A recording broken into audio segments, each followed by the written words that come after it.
Prajurit Brigade Pasukan Khusus ke-16 Rusia menunjukkan secara langsung bagaimana parit musuh dibersihkan dari tentara Ukraina di daerah Sinkovka. Pasukan Rusia tampak meluncurkan tembakan demi tembakan dari senapannya.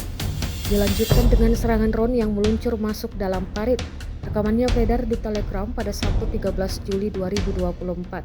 Dalam keterangan unggahan disebutkan, dalam satu serangan api dengan interaksi kelompok penyerang dan pilot drone FPV Rusia, 3 tentara Ukraina tewas. Sebelumnya, tentara Ukraina disebut sempat membalas tembakan pasukan Rusia hingga terlibat kontak tembak. Namun sayangnya, serangan drone berakhir menewaskannya secara mengenaskan.